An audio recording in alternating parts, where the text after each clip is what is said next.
Powered by passion. It's National Auto Care's Fixed Ops 5 with your host, National Fixed Operations Training Manager, Corey Smith.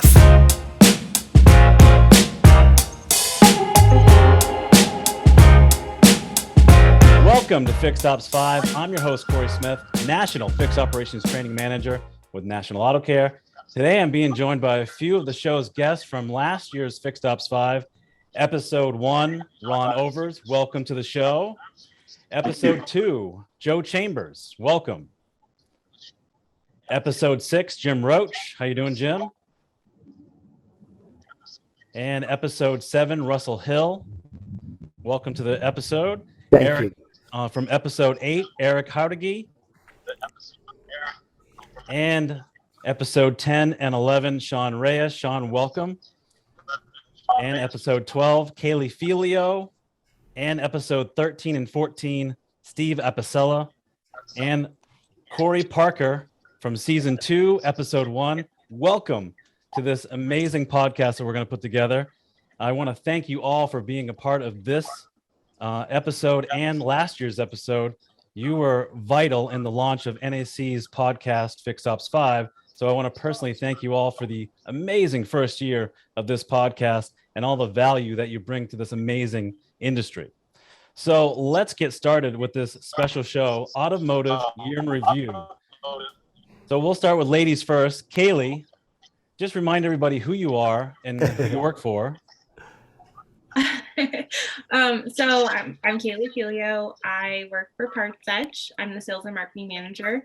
I think I've owned the hashtag go-to parts girl. I want to be the go-to person for anything parts because that's what we focus on, and I love what I do. Excellent. So your first question is, do you think the parts back order will get better or worse as we progress forward? That is a great question. And a very broad question too, because I think it depends on where you are located. I think busier cities might be getting a little bit better for them compared to like the more rural areas. But it has to get better before it gets worse. I don't know. There's no really right answer to that. But what we're seeing is it is getting a little bit better, but it's still a struggle, and dealerships are busier than ever, and we're just got to keep up with it. Yeah, you're absolutely right. I mean, Joe and Eric, you guys work in the dealership on a daily basis. What are you guys feeling with the parts order issue? I'll be honest with you, it's rough. I just had a manufacturer tell me to expect a 50% fill rate. Wow. 50%. And they were proud of that. Actually, I'm sorry, I'm selling them short. It was 53%. But they were saying it was going to get a little rough in the coming months. So it's tough. Yeah, so I'm probably being a little too positive then. Yeah. I know. I love your positivity. Let's get more of that. I hope it becomes reality. Present expectations. You have expectations to meet on your end. I have expectations to meet on my end, and whether they're customer, manufacturers, ownership, employees, name it. It's an everyday thing. You have to be on top of those charts every single day. And Corey, how about you? You work in the independent dealerships. How do you feel about this whole parts back order? It's manufactured parts. You're ordering from, usually a couple of sources that is manufactured, where we deal with independent. So I have a lot broader spectrum. Wow. Okay. And Kaylee, could you give us something new and cutting edge that the parts department needs to be more productive? I was thinking about this, and it's there's a lot that we could do to be more productive. And I was, actually what came to mind is what Sean's doing at Recall Masters, because it's really unique in what they're doing and how it's a whole productiveness to that whole process of warranty, and also Revolution Parts, selling parts online is just, that's the goal here. Let's be more productive with our process. How can we be better and focus on parts really. Because when I thought about it, I'm like, no one really talks about parts really except for me. And so I talk about parts. I talk about parts. oh good, you talk about parts. Good. Russell. So yeah, I guess that's what I had to say. I mean, Sean, can you expound upon what she's talking about with what you guys do? Yeah, in fact, Kaylee and I and the team had a chance to meet out at NADA, and that's, again, the forefront of what we do. If we're on behalf of the dealer and the factory trying to reach out to consumers to get them into an authorized service center, you don't want to do that if you don't have parts available, right? Like, how annoyed would you be as a vehicle owner if you took the time to have to get out to a dealership, which is something that's always a challenge for the consumer to want to do, only to find out that they pulled you in and didn't have the parts to repair a very dangerous recall. So it's absolutely critical to operations today for the dealer. And can you give our listeners the state of recalls from 2021? Yeah, there's more and more to come. You know, it's odd because I did notice that numbers went down for 2021. And that's a good sign, you'd think, but considering we didn't really manufacture too many vehicles last year, you know, it's a little concerning to see that the numbers were still as large as they were. And it probably also has to do with the fact that NHTSA didn't complete as many investigations as in years past. And on the same token, the voluntary recalls, which many of you might call service bulletins or service notices, those shot through the roof. So it's clear that dealers are having to monitor those TSBs a little bit more closely, especially for off-brand vehicles that they're taking in on the lot at either trade-in or they're going to auction to look at those vehicles. And you just can't forget that there's dangerous recalls in those vehicles as well. Some of these things that we call service bulletins are actually where NHTSA recalls are born, so they can be very dangerous. All right. Yeah. I mean, again, Eric and Joe, you guys are on the front line in the dealership every day. Is what Sean's saying is what you guys are seeing at the dealership? Yeah. As a matter of fact, we had a conversation this morning about open recalls for one of our brands, and the vast amount of money and that could be made just off of those recalls, not to mention the need to get those customers in and get their cars taken care of, was way more than we thought. And and our dealership's pretty on top of it. So I can't even imagine what it's like, you know, for folks that aren't paying attention to that. Being proactive with these recalls is huge. And number one is making sure that the manufacturer understands that you have a respect for the brand itself, and the customers will appreciate you being ahead of the curve and making sure that their cars are safe on the road. You know, all the hours and monies and everything that come with it is also important. Let's not neglect that. But at the same time, you have so many moving parts to make sure the right part is there for the right car, the right customer at the right time. There's a lot that goes into that. But Corey, you were right. And Sean, you add in those bulletins, and those bulletins fly like there's and a lot of them, they just come kind of under the radar, right? And you never see it until you need it, and then you're like, oh, why didn't I know about this? So yeah, it's a lot to keep track of, and it's definitely on the rise. Yeah, that's interesting. And you guys get graded on that with your CSI scores, whether it's a recall or warranty work.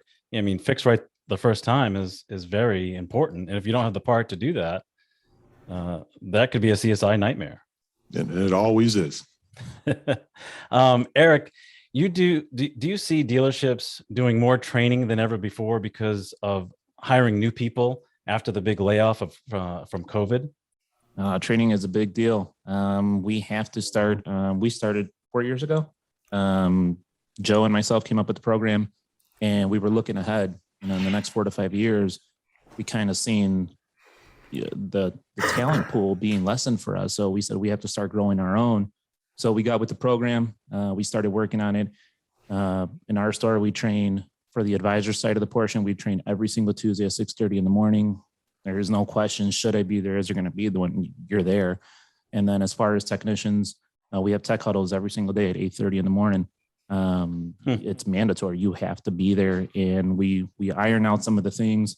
Sometimes we'll bring up technical service bulletins or troubles you might be having with the car. And those are small training sessions. A lot of people think, well, no, those are small shop orders. No, there's training involved with that, because a tech might raise their hand and say, I don't have the confidence with this car. I know I'm trained. I know on paper I'm good, but physically you're not. You have to be able to address that before it gets to the customer. And you're probably doing the same thing with the technician shortage too, right? Same exact thing. Even more so, probably. Yeah. Even more so. We're taking advantage of any training we can get with the manufacturers. At any given point in time at our stores, we have several technicians out each week going to different training sessions. And because of the tech shortage, because of the, mass resignation, because of the people getting out of the industry, at our stores, we've got a fairly young technician base that we've been training up. And it can be a drain if you're not prepared for it. Fortunately, we are. But if you're not prepared for it, it can be a drain on your productivity, on your customer pay, on your customer experience. It can be a drain on it. It sounds really cool after it's being done and 4 years later, but the process itself is, there's sleepless nights involved, because you've got people working on big jobs or important jobs, and you're like, okay, it's tough. It's not easy. Yeah. And, Ron Overs, Fixed Ops Magazine, you have your hand all over this. You're probably advertising in the magazine of, training your teams, whether it's service advisors or technicians. What are you seeing in this whole world of fixed ops? Fixed ops is just evolving. It seems every year it just seems to get more integrated. More of the parts that you need to have to really run a service department well are gluing themselves together in a way that makes it easier now to have communication with your customer, right? Everybody's got some sort of a texting tool right now to communicate with their customers. They have some kind of setup to, confirm appointments. Just having an integrated approach so that you're not going at this piecemeal and finding out that you're not, really meeting your customers' needs. And, the big words in the business today, of course, everyone uses the word retention.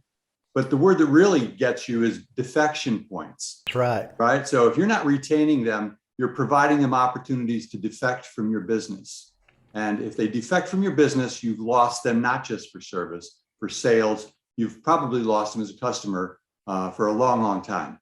And the goal now is to avoid defection.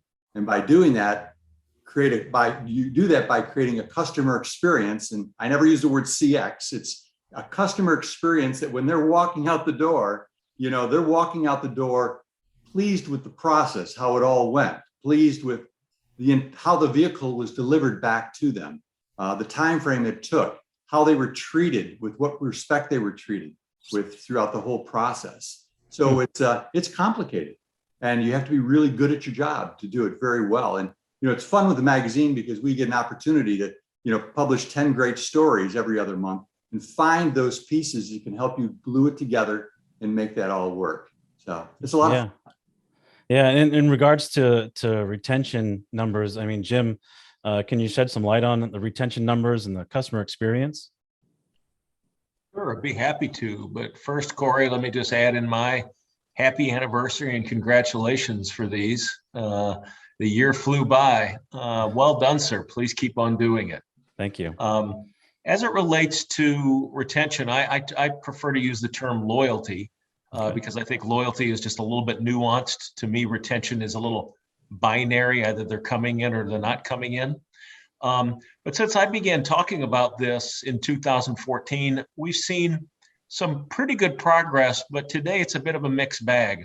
The overall loyalty in the industry, by the way, these are all from IHS Markit, in 2014 was about 51.5% for all brands. 2021, we were at 58.6% across all brands.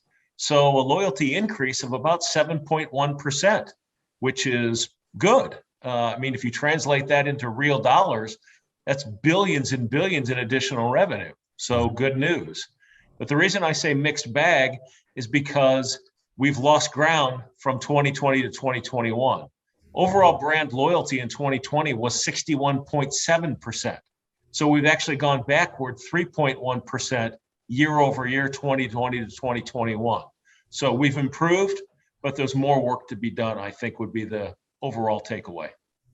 Wow, those are great numbers, and I really appreciate you really digging into that. I know, what you do for the industry is, you set the bar. You really help educate everyone on what is going on in the world of fixed ops. So we greatly appreciate everything that you put toward the industry itself.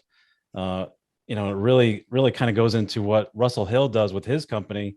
Russell, why don't you tell everybody again what you do for your job and what you're doing when it comes to your clients on defection rate and trying to keep that loyalty number up?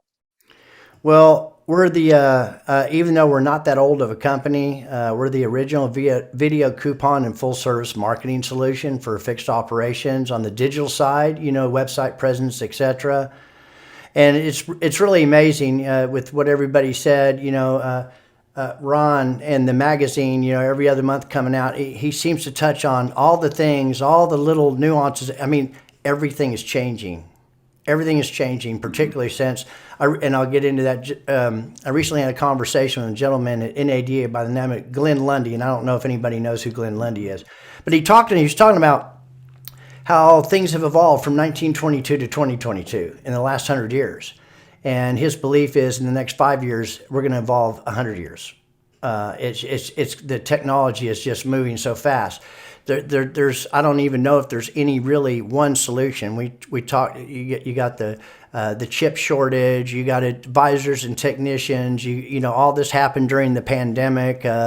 Customer loyalty, a lot. So I know that I think, and I hear a bunch of people recently talking about EV. Oh my God, what are we going to do, and all that kind of stuff. And I think we're all going to be just fine, and we'll survive somehow. That's what I think. But I think on the defection, that, as mentioned earlier, just one thing I could talk about a lot: tires. Okay. Tires is huge to introduce that to help alleviate that defection at 36 to 39 months, because for every franchise dealer, there's 16 non-franchise entities that are all jockeying for that same business. And they know franchise dealers have been sleeping at the wheel, but things are changing and they're starting to figure that out. Tires is really important. The customers need to know that you can be competitive with the national brands, and you have to think long game. I know a lot of people don't do that. I can't really make any money selling tires. Yeah, you probably can't make much if you're going to be competitive. But I see machines now where people roll in and they roll over. They get these instant reports on toe and camber and tire inflation and wear and all this kind of stuff immediately to be able to educate and advise and consult with the customers. If you get them on tires, I think it's like 67% of those people during the next 2 or 3 years will buy a new or pre-owned vehicle from you. That's huge. And think about the money you make with recommended maintenance and the customer loyalty factor and all that kind of stuff. If you just raise that a little bit, whatever the preconceived notions are, which nobody really knows yet, on EVs coming into the market, it's not like it's all going to change tomorrow. It's not. We're quite a ways away, but it's happening. People are talking about it, right? So these are opportunities for all of us, because really an opportunity is not an opportunity when everybody thinks it is. They've already missed it. So if you're not paying attention to this 5 years down the road, sorry, you're out. You're missing the curve that all of us in here are talking about today. That's my little tidbit on defection anyway.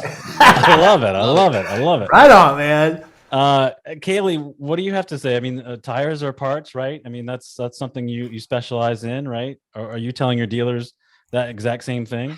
That's the quote of the day, isn't it? Tires are parts. Yeah. I love that. Yeah, great. That's great. Yeah, I mean, it always depends on kind of the dealership and what their focus is, but yeah, it's important. It's something that we need to focus on, and I just think that the overall big picture is just what we do, at least, is supporting the parts manager in the process, because there's so many moving parts, but not like physically. The parts girl. But yeah, just basically supporting them in the process and just making sure that's efficient and supporting all these different avenues and areas that we have to look at in the big picture. Recalls, tires, what's like, how can we grow? How can we evolve? And how can we be better servants to our customers? Right. Eric and Joe, you guys are dealing with this as well. The loyalty number, the defection rate, right? Tires. Or do you guys have a tire wall when a customer drives in? We have some displays. Yes, we don't have an actual wall at this store. Although I've been known to throw one or two up at some of the stores I'm at. Not at people publicly. No. I thought you said at people. Yeah, right. Throw Come tires. on. I just meant, but I mean, the tires are a huge defection point, and again, I mean, it's just going to get stronger and stronger because anything we can, really, just let's open our eyes here. Anything we can use to tie the customer to our dealership, to our store, to our facility is going to be a benefit. What's the downside in that? There isn't one. No matter what you do, you can't pick a downside. Well, I don't make enough money on tires.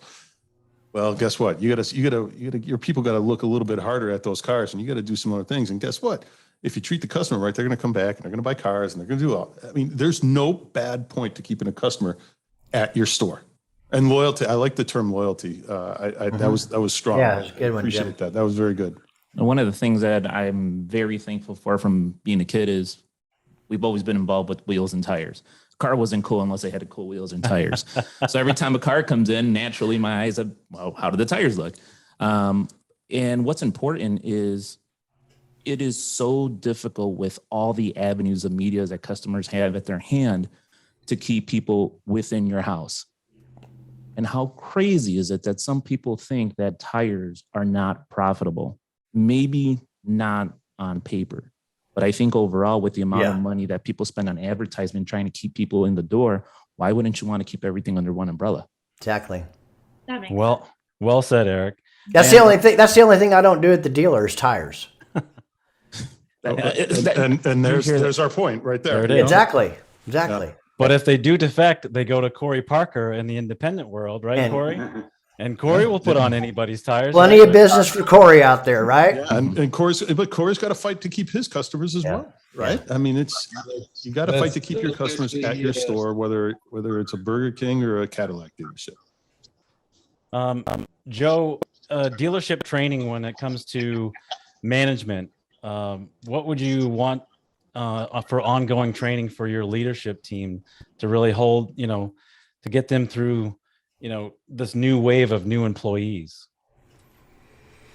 Yeah, Corey, that's hard, right? Because first of all, I think I'm fortunate because we started training our managers before they were managers. We started training our managers when they were advisors, and we started training our advisors before they were advisors, when they were porters or whatever. So we really bring our people up in our culture, in our system, and it allows us the time to invest in them, because you have to invest in your people. You have to take care of that training. We do train. We train weekly. We have quarterly meetings where we really dig into the numbers for the quarter. We go out, we have events, we do all of those things. But at the end of the day, the one thing we teach is culture. And we need to make sure that people are on the same page, that they believe in the beliefs of our store, that we're making smart hires, and that they're part of a bigger team. And being part of that bigger team is really, really helped us kind of grow our management team. And I'm blessed with a very, very good management team at these stores and some of our other stores in other areas, markets as well. How many stores do you oversee, Joe? Right now I'm at 7. Okay. I'm at 7, helping out with some others. Awesome. Big responsibility. And it's huge. And it's to hold those leadership and those managers accountable. So they're doing the same thing that you started doing, which is grooming those future advisors into being future leaders. And let me be honest, I'm overseeing 6, building the 7th. Okay. So my fault, my bad there. No worries at all. You're fired. Well, I come for 2 of his problems, like I said. Jim, what else are you seeing out there in the industry that, like kind of what Ron was talking about, and even Russell about the EVs are coming, right? And we've all talked about it. I mean, we're years away from it really being true, but what else is out there that you're seeing that we should be really paying attention to? Yeah, thank you. As said, I think that we're going to go through a tremendous amount of change in the industry in a very short period of time.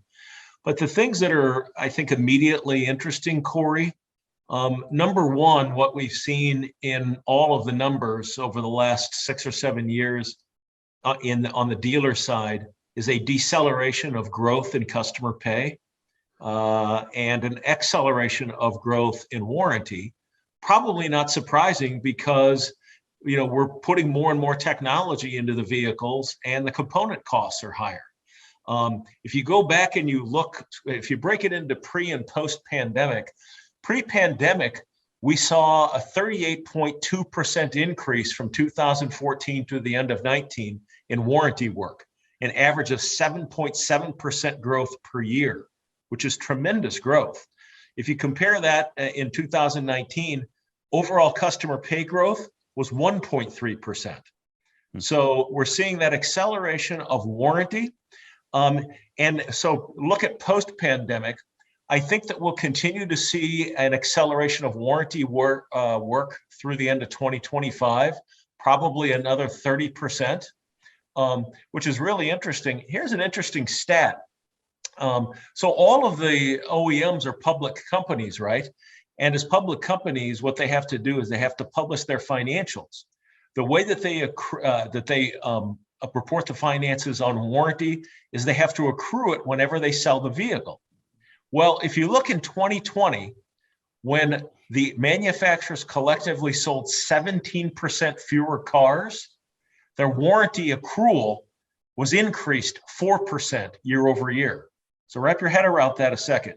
Sold 17% fewer cars, but the warranty accrual increased by 4%. So don't believe me, they think they're going to break. So we're going to see an increase in warranty work. Sounds but like the some other thing that we don't touch on, we talk a lot about loyalty as we should and getting our share of customer, but it is going to be increasingly difficult to hold gross in the service side of the business because the competition is heating up. We've got Amazon looming out there. We've got mobile repair companies. We've got Corey and all the people in the aftermarket keeping it a fair game. So I think one of the other things that we have to pay attention to going forward are embracing technologies that optimize profitability, right? So if you didn't add another customer over the next 5 years, but you doubled your gross, your profitability would be the same.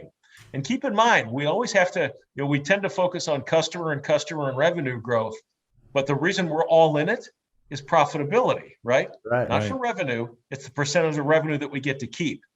So I think a really important component of the game over the next couple of years will be looking at business process optimization and how we continue to leverage technology to do that. So I think those are two things to keep our eyes on. Well, I love that. Jim, I love those numbers, buddy. I don't know how you amassed all that, but that's some pretty incredible stuff. It causes you to think. It's a nice way of saying, wow, this guy doesn't have any life. He reads a lot. No. We need people like you. Yeah. So talking about reading, maybe it was in Fixed Ops magazine. I read. I'm trying to keep up and supercharge my EV thoughts, but I understand that EVs go through a lot of them. Are very, very powerful, low profile. They churn through tires. Yep. Mm-hmm. And that's I'm just saying tires is a good game to get into. Yeah, especially coming with the EVs. Yes, especially with the EVs. Well, I did not know that. I learned something new from Russell Hill. Thanks. Yeah, we just solved the whole world's problems right here today. I mean, really. Now, thanks for weekend off, everybody. Now, from National Auto Care's perspective, we do ancillary products, right? So I've always had this, call it a pipe dream, to selling service contracts in the drive, which helps with that loyalty number and helps the customer when they do have a major repair, when they didn't buy it from the F&I department, that they are protected. And I still haven't been able to really get, is it the advisor that can really sell this to the customer? Is it through an app like Steve Apicella has? You know, do you guys think that that's valid? Do you think it's just a pipe dream? I think it's extremely valid. It's gold. Okay. If you can sell that in the drive, it's gold.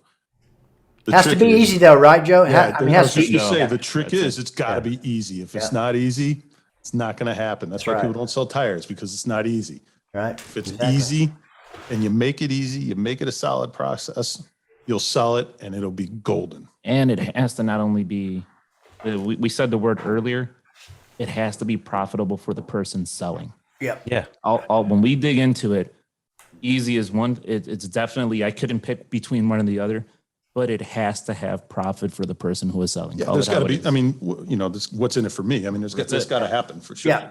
So let me ask this question. That's a great topic. So I don't know what penetration is on extended warranties when people buy a newer pre-owned vehicle. Let's just say it's 70%. Okay. That means 30% don't have extended warranties. They get close to the end of whether it's new or let's say a new one, they get close to the end of the 36 or 39 months to be able to offer something like that. Because right now, all I see dealerships offer is Dignify and Sunbit to cover that $4,000 repair. Why not an extended warranty at that time? Well, Russell, I just got a call today for an extended warranty on my cell phone. Did you buy it? Russell's hanging up the phone. It was great. I picked up the phone and I said, "You're calling from the dealership?" And they said, "Yes." I said, "I run the dealership." And gone. How do you get my name and number? That's funny. All right, so good. I'm glad it at least has some legs. So I'm going to continue to keep knocking on that door. We're getting close to our time together, but normally at this time of the podcast, we kind of talk about 3 takeaways from this episode. But what I'd like to do is just kind of go around and get your one big thing that you're looking forward to in 2021, and we'll start again with ladies first. Kaylee Filio. Man, why do you have to start with me? Because you're a lady. Oh, it's very polite. So the biggest thing in 2022, is that what you were saying? Like what?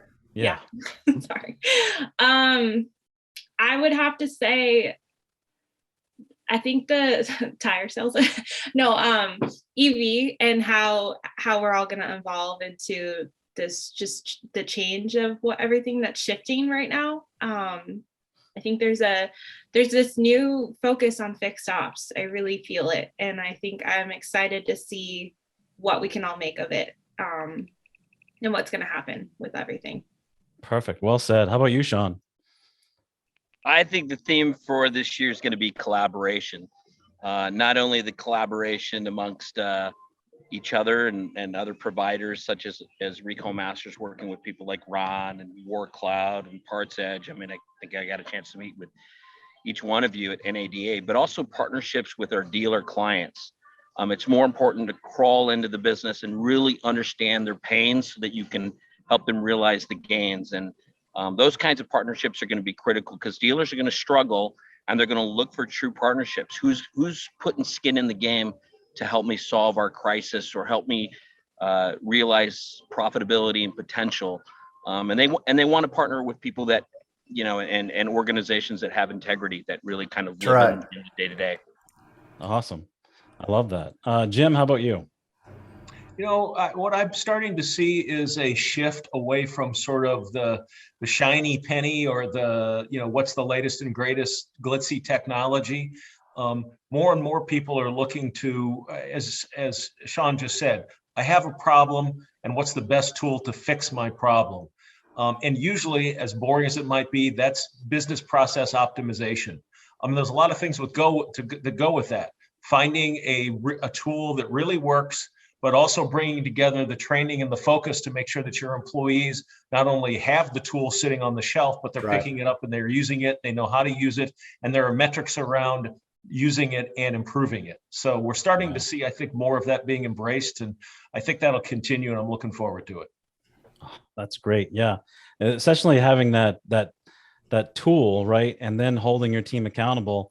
And that's, Eric and Joe, you guys are in that world, right? You got to hold your people accountable. what is one thing for you guys that you're looking forward to see from this year? I want to get one step closer to marrying the technology with the expectation. And that expectation comes from a retailer, customer, employee, everybody that handles that technology, and everybody that has the expectation, just one step closer. Not looking to solve the world, just one step. Well said. The term loyalty keeps on coming up, and I am in business processes and all of that. I'm very excited about tightening our processes and streamlining our processes at the stores so we can increase the value of our people and then increase the loyalty. It's going to be the processes, because there's a lot of loose things. You talk about all the different technology you have. I think if we can streamline our processes in line with the technology, it'll just create a much better environment for both the employees and the customers. I mean, that's really what I want to do. I want to streamline those processes. Yeah, that's well said. And Steve Epicello couldn't really join us today because he was in the airport, but he wrote something really great, which is most customers don't like the current buying process, where many customers, don't return to their selling dealer after the vehicle is sold. There is plenty of room for their growth, right? So we can refine every single process but if we don't have a way to communicate to keep them coming back and so they don't have that struggle and that loyalty beyond just one transaction, and Steve really has a great there he is. Steve. He's on a plane. Hey. Steve has a great tool that I think will really help those customers keep communicating with the dealership. It's that one app mentality where right now, most of us, our customers, we have more than one app that we have for the manufacturer. We have a manufacturer app and we might have a dealership app, right? But we really only want one. How about you, Ron? I think it ties in with everything people have said so far, and it really comes down to utilization of the tools that you probably already have in your shop. We talk about all kinds of new technology. The first step is to take the technology you have and implement it. So many people you'll walk into and they'll say, hey, we got this great program to talk with their customers, like, oh, we got one of those.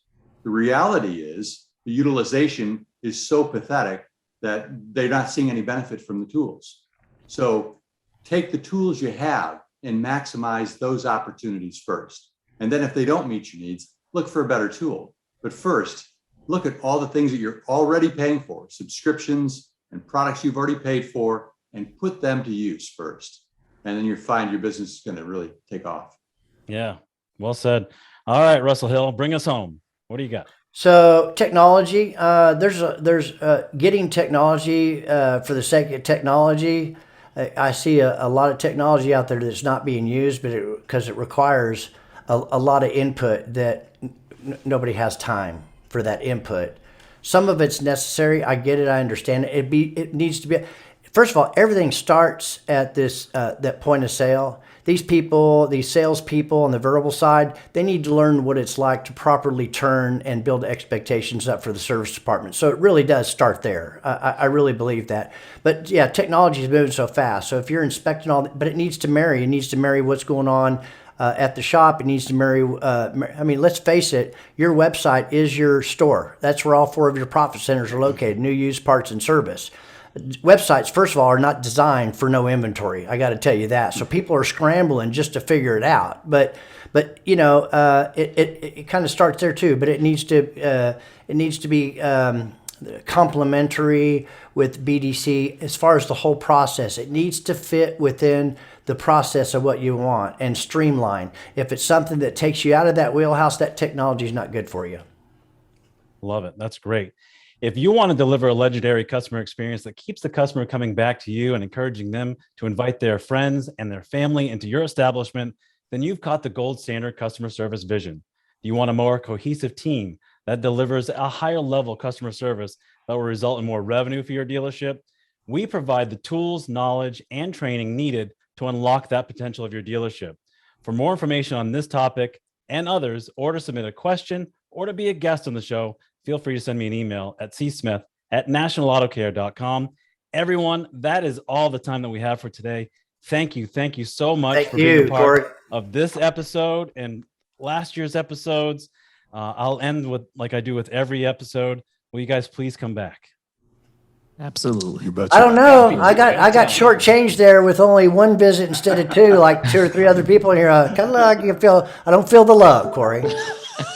Well, I'll have my agent talk to your agent. How's that? Sounds good. Thank you. No, it was a really great show. Enjoyed it. Thanks, Corey. Thanks, Thank you, guys. Corey. Happy anniversary. Thank you.